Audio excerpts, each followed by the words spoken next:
Jika kalian punya teman yang mementingkan gaya daripada ekonomi, atau bisa disebut gaya elit ekonomi sulit, mungkin teman kalian bagian dari orang-orang yang akan saya bahas kali ini. Nah, sebelum masuk ke pembahasannya, alangkah baiknya kalian mengklik tombol subscribe, like, dan share ke grup WhatsApp keluarga kalian, agar keluarga kalian tahu ternyata ada loh orang yang mementingkan gaya daripada ekonominya. Oke, langsung saja kita ke pembahasannya. Kalau saya sebut Afrika, pasti yang ada di pikiran kalian adalah daerah tandus, gersang, dan miskin. Sebenarnya ada lumayan banyak sih daerah di Afrika tuh yang kaya, misalnya kayak Gabon, Mauritius, dan sebagainya. Namun berbeda halnya dengan negara Kongo dan Republik Demokratik Kongo, yang memang salah satu negara miskin di Afrika. Jika kalian datang ke Kongo ataupun Republik Demokratik Kongo, kalian pasti akan melihat 1-2 orang yang berpakaian modis dan ngejreng. Dan saat itulah, kalian pasti berpikir bahwasanya ia adalah orang yang kaya raya di sana, karena pakaiannya yang berbeda dari orang pada umumnya. Jika kalian mengira ia adalah orang yang paling kaya raya di sana, kalian salah besar guys. Orang-orang yang sering kali terlihat mengenakan busana mahal itu sebenarnya mungkin masih berjuang dalam kemiskinan. Mereka disebut sape, atau para penganut gaya hidup lasap. Lasap adalah singkatan dari Société des ambianceurs et des personnes élégantes, atau Society of Atmosphere Setter and Elegant People, atau dalam bahasa Indonesianya, masyarakat penyetel atmosfer yang naikin suasana. Nah, asal-usul lasap sendiri diyakini bermula di masa penjajahan Belgia dan Prancis di Kongo, dari tahun 1880 hingga tahun 1960.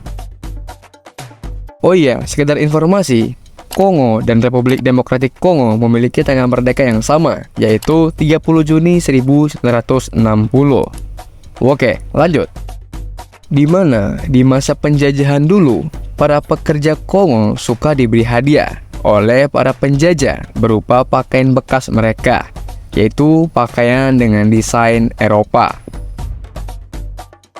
Nah, di luar jam kerja, para pria Kongo mulai berpakaian seperti pria Prancis yang fashionable, ditandai dengan pakaian warna-warni, sepatu mewah, aksesoris, dan sebagainya. Mengenakan pakaian seperti itu, mereka merasa keren dan mendapatkan energi serta kegembiraan. Orang-orang inilah yang disebut dengan sape. Pada saat itu, lasap adalah bentuk ekspresi sosial dari orang-orang yang pernah dijajah.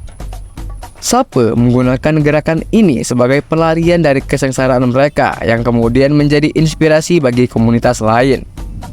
Namun, mengutip dari Al Jazeera, saat ini lasap adalah ideologi gerakan tentang menjadi bahagia dan elegan, bahkan jika seseorang sebenarnya kekurangan makan.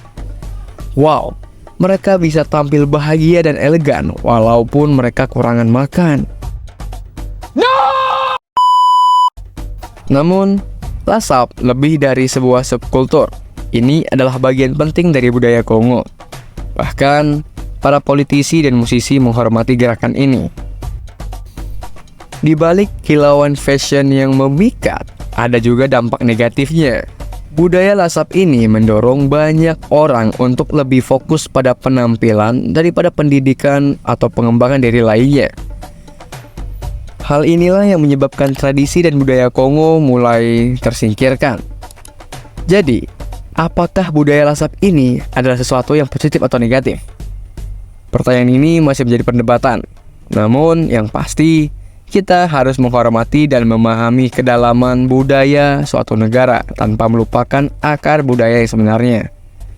Oke teman-teman, mungkin itu saja yang dapat saya sampaikan di video kali ini.